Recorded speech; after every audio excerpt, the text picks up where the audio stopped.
Bago po natin pag-usapan itong naging pahayag po ni Senator Trillanes patungkol po dun sa statement ni dating Pangulong Duterte patungkol po sa GAA or Bicameral Report, na in my opinion ito pong pahayag na ito ay isang matinding depensa po para po ipagtanggol si PBBM laban po sa mga Duterte, no? So ito po, pag-uusapan natin yan. Pero bago yan, pakinggan po muna natin itong naging pahayag po ni Sir Terview ng TikTok. Kilalang kilala po siya sa TikTok. Magaganda po yung mga content niya. Pakinggan po natin yung naging pahayag niya patungkol naman po sa mga issues na kinakaharap po ng mga Duterte. Ito na po.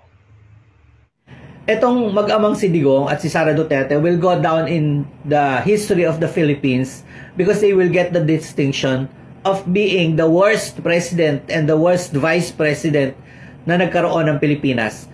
Tingnan natin, nung panahon ni Digong, ang utang ng Pilipinas magmula kay Emilio Aguinaldo hanggang kay Pinoy. Pinagsama-sama lahat ng utang na naging Pangulo na yan, 6 trillion lang. Nakautang si Digong ng 7 trillion, kaya nung umalis siya sa posisyon, 13 trillion ang utang ng Pilipinas.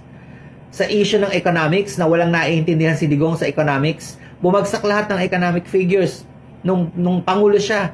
Ang unemployment rate bumagsak, ang poverty level bumagsak, ang trade deficit bumagsak, ang GDP growth rate bumagsak, ang foreign direct investments bumagsak. Kasi pinagmumura niya yung mga leader ng mga bansa na alis na natin. Pati ang Panginoon nga, minumura niya, di ba?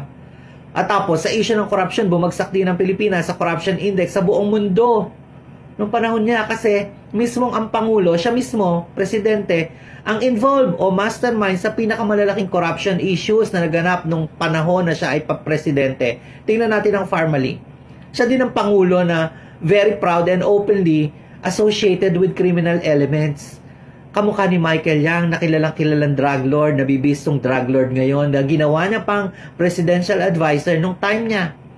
At itong kanyang flagship project na War on Drugs, na yan lang naman ang dinala niya nung Pangulo siya, na pinagmamalaki niya at pinagyayabang, is characterized by massive human rights violations. Kaya nga may kaso siya sa ICC at malapit na siyang ma-warrant of arrest. So he will go down in history as the worst president of the Republic of the Philippines. Ito namang anak niya is the worst vice president. Nung pumasok ito na vice president, nagkaroon siya ng budget na 2.3 billion. Siya yung nag-iisang vice president na nagkaroon ng napakalaking budget.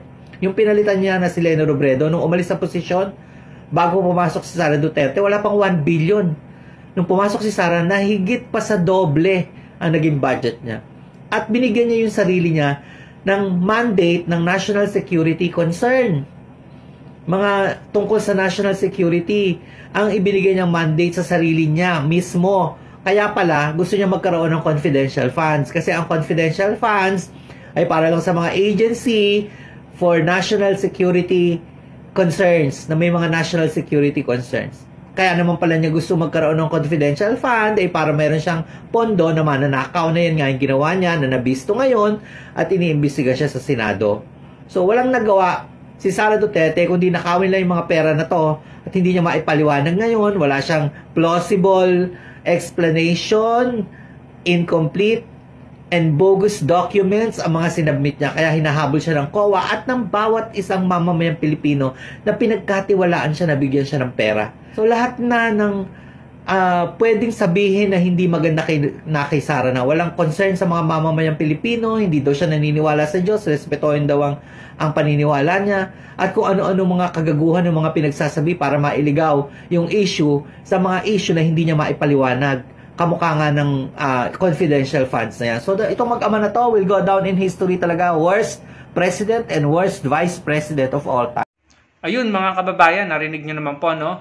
Alam nyo, ako po ay yung observation ko, ewan ko kung ako lang nakakakita nito, pero sa tingin ko, ang dami na pong mga Pilipino ang nagsasalita patungkol po sa mga issues na kinakaharap po ng mga Duterte. Yung mga kaso, reklamo at mga issues na kinakasangkutan po ni dating Pangulong Duterte at ng kanyang mga anak, no? Kay VP Sara, kay Pulong, at doon sa kanyang manugang na si Man Scarpio, no? Ang daming tao na ngayon, mga Pilipino, na nagsasalita patungkol dyan, dinidiscuss, no? Bumabatikos at talagang they speak their minds about dun sa nakaraang administrasyon ni dating Pangulong Duterte at sa mga kinakasangkutang issues at skandalo ng mga Duterte po, no? At ng kanilang mga kaalyado. Yung mga kaalyado nila, mga tauhan ni dating Pangulong Duterte na nasangkot sa kung ano-anong anomalya at yung iba nga po nagtatago, nasa ibang bansa at yung iba naman po ay umiiwas, no? Sobrang negatibo po ng, kung ako tatanungin nyo, sobrang negatibo po ng imahe ngayon ng mga Duterte at ng kanilang kampo. At nakikita ko, mapa TikTok, YouTube, Facebook at kahit ano pang platform, ang dami pong nagsasalita patungkol sa mga issues na kinakaharap nila at talaga yung ibang tao, nakikita mo yung emosyon nila, may galit, no? Pagkadismaya at talagang kitang-kita mo na nag-e-express sila ng kanilang nararamdaman na hindi sila natutuwa. Pero alam nyo, yung pinagtataka ko, bakit ang dami at padami ng padami? May nakikita pa nga po ako, nagmumura na nagmumura, minumura pa ng minumura yung dating Pangulong Duterte, no? At si VP Sara. Ito naman po ang payo ko sa inyo mga kababayan. Bumatikos lamang po tayo patungkol sa issues. Huwag po tayong pumunta sa personalan. Ano po, ibang usapan na po kasi yun. Kung ano po yung ayaw natin gawin kay VP Lenny at saka kay PBBM, dahil hindi naman din po nila ito ginagawa, hindi po sila na may personal, huwag po natin gawin sa iba. Doon lamang po tayo bumatikos at mag-criticize sa mga issues, no? At sa mga kaso or kung anumang kinakasangkutan nila na may kinalaman sa bansa. Pero pag personal na, no, huwag po nating gayahin ang iba dyan. Ano? Kalimitan naman yung wag na lang, baka sumama ang loob nila kapag sinabi kong sa kampo din nila, yung mga DDS ay mahilig ding personal at magmura ng mga below the belt, no? Pero as much as possible, stick to the topic, stick to the issues, no? Wag yung mga tipong may pang-iinsulto at panglalait, ano? Hindi po tayo mananalo doon. Doon lamang po tayo sa mga issues. Mag-focus na may kinalaman po ang ating bansa. Ngayon mga kababayan, ayun na nga po nakikita ko, no? Ang dami nagsasalita, ang daming nakikita natin gumagawa ng content patungkol nga po sa mga kinakaharap ng mga Duterte. And hindi po natatakot, no? Ang mga Pilipino, ang dami nila ngayon pero hindi sila natatakot sa kabila ng alam naman natin ang nangyari, no? Sa iba dyan na hindi naman natin sinasabi na kampo ng mga Duterte may gawa noon, ano? Pero dun sa case po ni Dado, no? Na Dado ba pangalan nun? Correct me if I'm wrong, na may pagbabanta at kung ako po ay hindi nagkakamali, pati si PBBM ay dinamay niya sa kanyang pagbabanta at yung mga vloggers ay nadamay, ano, na nasabi pa niya pati pamilya, no? Ewan ko lang kung nasa na si Dado ngayon, pero ang latest, ang alam ko, nagsampa po ng kaso si General Torre, if I'm not mistaken, ano? Pero yun na nga, considering dun sa nangyari kay Amigo ng Bayan na hindi natin alam kung sa negosyo or kung dahil sa mga content niya yung naging yung resulta is yung nangyari nga sa kanya because of his contents, or dahil yun ay talagang yung robbery lang talaga, na hold up, no? Or talagang may personal na galit, hindi natin alam, no? And then yung nangyari kay Kaper Silapid, no? And then yung mga pagbabanta nga po ni Dado. Hindi po natin sinasabi na may kinalaman po dito ang dating Pangulong Duterte or ang kampo nila. Hindi natin sinasabi yan. Pero yung mga nangyaring yun ay may chilling effect po, no? Lilinawin ko, wala po tayong pinagbibintangan, no? Hindi po natin sinasabi na may kinalaman dito. Pero yung mga binibitawan kasing salita, no, ng mga tao sa kampo nila, no, ay talaga namang may isip mo na sino ba ang may kakayahang gumawa ng mga ganyang bagay, ano? And sa kabila nga ng mga ganito, na may mga ganyan na may vlogger, no? In this case nga po si Dado, and yung iba pa sa kampo nila na kung magsalita ay talagang tila nananakot, hindi lang tila, may pananakot na talaga at pagbabanta. Pero sa kabila ng mga ganun na naririnig natin, parami ng parami po yung nagsasalita at nagdi-discuss ng mga nangyayari, no, na may kinalaman po ang kampo ni dating Pangulong Duterte. So sa palagay niyo mga kababayan, bakit po nagkaganon? Ang dating Pangulong Duterte, ang mga Duterte, nung panahon nila, admin ni dating Pangulong Duterte, sila yung sinasabing love na love at mahal na mahal at tinitingala, hinahangaan ng maraming Pilipino. Hindi po ba? Anong nangyari? No? Ako, siguro dahil marami tayong nalaman na hindi natin alam noon, or siguro dahil alam na rin natin noon, dinideny lang natin. Dahil hangang-hanga tayo sa kanya. Oh, no, actually, hindi niyo po ako pwedeng isali dyan. Hindi po ako humanga talaga kay dating Pangulong Duterte. Never, no? Siguro yung iba, no, talagang hangang-hanga, humaling na humaling, at talagang, alam niyo, kumbaga sa ano ay admire at nabulag ng kanilang admiration na to the point na kahit may nakikita silang mali, no, ay hindi na nila tinatanggap yung mali at para sa kanila yung mga tama lamang ang nakikita nila at lagi may palusot yung mali, may mga justification. Nung panahon nga po ng EGK, nung nangyari kay Kian de los Santos, mga kakamping, mga dilawan po ang bumabatikos noon. Yung aminin nyo man o hindi, yung mga dating sumusuporta kay PRRD, talagang kayo pa ang nagtanggol kay PRRD noon.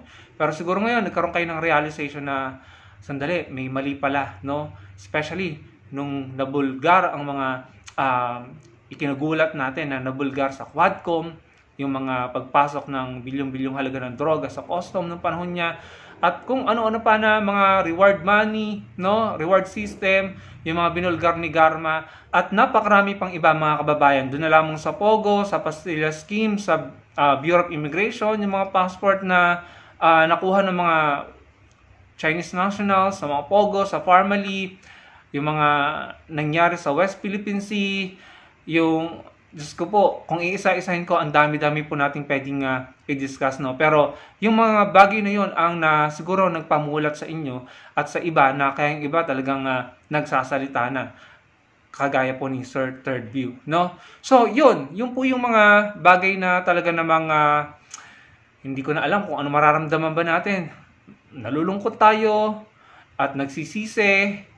Actually, hindi ako nagsisisi kasi hindi ko naman po talaga sinuportan si dating Pangulong Duterte, no? Nalulungkot, nagsisisi kayo, nadismaya, nagagalit dahil aminin nyo man o hindi, may mga nakikita po ako nagsasabi na sila daw ay naging instrumento at naging tagapagtanggol pa dati ni PRRD at sila pa yung mismong sumusuporta at nagsisi po sila. Sa mga comment section, nababasa ko po yan. Ano po? So, yun mga kababayan. And ito nga, ang pinagtatawa ko si PRRD, siya yung natitirang presidente or namumukod tanging presidente na after he steps down, no? Pagkatapos niyang bumaba sa panunungkulan, ang dami pa rin niyang say sa panunungkulan ng bagong presidente. In this case ni PBBM. Ang dami niyang sinasabi. Si Pinoy, si Arab, si GMA, hindi po sila ganyan. Nagbigay po sila ng respeto at kortesiya sa mga pumalit sa kanila. Hinayaan nilang manungkulan. Ano? Pero sa case ni PRRD, ang daming sinasabi. Ang iniisip tuloy ng mga tao ngayon is because siguro dahil gusto niya or nila na i-save ang kanilang mga sarili dahil ang dami nga pong kaso nilang kinakaharap ngayon. Ano? Yung po yung nakikita ng mga tao ngayon eh. Yung kung bakit nag-iingay, kung bakit ang daming sinasabi, ang daming batikos, ang daming rally dahil gustong i-save ang kanilang sarili. Dahil ang dami po nilang kinakaharap na mga kaso na nabulgar. Yan po ang naging pahayag din ni dating Senator Antonio Trillanes. Sabi po ni dating Senator Antonio Trillanes, na sa tingin ko dito naging tagapagtanggol siya ni PBBM. Sabi niya dito, ang BICAM blank spaces issue ay isang Duterte issue. Inimbento nila ito para ilihis ang issue palayo sa korupsyon ng pamilya niya. Si Senator Risa na miyembro ng BICAM mismo ang nagsabi na walang blank spaces. Kung magpabudol ka pa ulit kay Dutch, ikaw na ang may problema. Ayan. So sabi yan ni Senator Trillanes. Sa totoo lang, hindi lang po si Senator Trillanes ang nakiisip niyan. Ako din, naisip ko yan eh. Sabi ko, bakit sila ganito ka-active sa pagbatikos, pagpuna at kung ano-anong sinasabi nila, no? Iisip ko kasi ang daming issues ni VP Sara pagdating sa pag-handle ng pondo ng taong bayan, mapa-confidential or regular fund. Malapit na rin yung deadline niya na binigay ng COA na 180 days yata yon sa February, matatapos na yon. Kailangan na niyang isettle ang notice of disallowance. So, naisip ko, yung naisip din ni Senator Trillanes, ginagawa ba nila ito para pagtakpan yung mga issues nila? Sincere ba talaga sila? Hindi po ba mga kababayan? Ano? So, hindi po natin naiwasang isipin yon. Pero as usual, galit na naman po ang mga DDS kay Senator Antonio Trillanes. Alam mo si Senator Antonio Trillanes at si dating Pangulong Duterte talagang, sa tingin ko, mortal na magkalaban talaga yun eh. Magkaaway talaga yun eh, no? Kung ako tatanungin talagang, parang hindi talaga kinaya ni dating Pangulong Duterte si Senator Trillanes. Imagine, binabangga siya ni Senator Trillanes noon na presidente siya. Siya yung pinakamataas na pinuno ng bansa noon, no? 6 years, binabangga siya ni Trillanes. Pero hindi niya naipakulong, parang hindi niya napatumba, no? Talaga namang antibay din ni Senator Trillanes. Ngayon pa kaya nawala na sa posisyon or sa kapangyarihan ng mga Duterte, no? So talagang mas siguro titindi ang paglaban ni Senator Trillanes. So malalaman natin, titignan natin kung sino talaga sa kanila ang tama at magra-reign supreme, no? Yun talagang dapat hangaan ng mga Pilipino. Malalaman natin yan eventually, no? So, yun mga kababayan, ano? Yung unfortunately, si Senator De Lima isa ring staunch nga ba yung tamang term, or palaban pagdating sa mga Duterte, no, si Senator De Lima. Pero si Senator De Lima po ay naipakulong at ginawa ng mga kasong inimbento, di umano, at eventually naman napatunayan natin na si Senator De Lima ay inosente. Pinatunayan niya yan, no? Yun nga lang, ikinulong po siya ng halos 7 years, no? Pero at the end of the day, nalaman natin kung sino ang tama at kung sino ang nagsisinungaling. So yun mga kababayan, no? Ito si Senator Trillanes, ang tingin ko dito, nahalata ko na to na parang tagapagtanggol po siya. Tagapagtanggol po siya ng kasalukuyang gobyerno ni PBBM. Hindi ganun ka obvious, no? Siguro dahil ayaw rin niyang, kasi nga pinagbibintangan siya na kinakausap siya ni PBBM, pero walang ganun, no? Si Senator Trillanes po yung taong hindi mo madidiktahan. Yan po ay maninindigan sa tamang prinsipyo, sa tama at sa totoo lamang. Maninindigan yan. Wala yung pake kung sino man ang babanggain niya at hindi yan magpapadikta or magpapautos sa kahit sino. Pag alam niyang tama, no? Kahit hindi siya utusan, kahit hindi siya sabihan, ipaglalaban niya. Maninindigan niya, ano? Kaya nga naman nung nag-Oakwood Mutiny sila, dahil isinuwalat nilang korupsyon sa AFP noon, ng mga batang militar pa sila noon. Kung hindi ako nagkakamali, yung tatakbong senator si Heidi Mendoza, Commissioner Heidi Mendoza, na dating taga-COA, isa rin sa nagsiwalat, no? At may mga naipakulong sila noon. Yan sila, Dean Heidi Mendoza, si Senator Trillanes, no? Sila yung mga nagsiwalat ng mga katiwalian sa AFP noon. And kaya nga, humanga tayo dyan Humanga tayo dyan dahil kahit nakakulong siya noon, ibinoto natin siya, ipinanalo natin siya bilang senador dahil nalaman natin yung katiwalian sa AFP. Pero binaligtad dito ng mga DDS, tinawag nilang sandalong kanin si Trillanes at sinisi nila si Trillanes sa nangyari kay Angelo Reyes noon, ano? Pero alam nyo, ito lang naman, opinion lang, no? So malangit lawa po ang kaluluwa po ni dating DILG Secretary Angelo Reyes, ano po? And passing tabi na po sa family niya. Ito lang naman sa akin, hindi ko sisisihan si Senator Trillanes doon Kung alam mong inosente ka, siguro wag na lamang, no? Kasi ayoko din namang isipin na dinidisrespect natin. Pero okay, ang sa akin lang, kung alam ko sa sarili ko na inosente ako, ipaglalaban ko. Pero kung alam ko sa sarili ko na guilty ako, no? Ito sa akin lang ito, no? Ilabas na natin dito si dating Secretary Angelo Reyes, no? Ang sa akin lang, kung ako ay inosente, lalaban ako kagaya ni Senator De Lima, pero kung ako ay guilty, ipapunish, parurusahan ko po ang sarili ko. Yun lang naman po ang sa akin, ano, with no disrespect, no, hindi ko po alam talaga kung anong reason, kung bakit ginawa ni dating DILG Secretary yung ginawa niya sa sarili niya, pero yun po yung nakakalungkot at hindi ko po layunin na i-disrespect siya. Pero ang sa akin, sana, pinatunayan niya na siya inosente, pero hindi na po niya magagawa yun, dahil nga po, sa nakakalungkot na pangyayari ay nangyari na, no? So yun lang mga kababayan, ano? Ayan, yung mga tao nagsasalita sa Senator Trillanes, talaga na mga hindi masyadong nagpapahalata pero talagang pagtanggol o dumedepensa para sa Pangulo, para sa gobyerno. And kung kailangan naman talagang ipagtanggol at depensahan, wala namang masama doon, ano? Basta nasa tama, nasa lugar, no, nasa katwiran. Yun po ang tamang gawin. Senator Trillanes talagang matapang, matalino at palaban, no? At marami na po siyang sinakripisyo para po sa bansa natin. So yun lamang mga kababayan, maraming po salamat sa panonood. Sana po ay malike nyo ang video natin at makapagbigay kayo ng opinion nyo. At magkita-kita po tayo sa susunod kong video. Marami pa po tayong pag-uusapan. Marami pong salamat.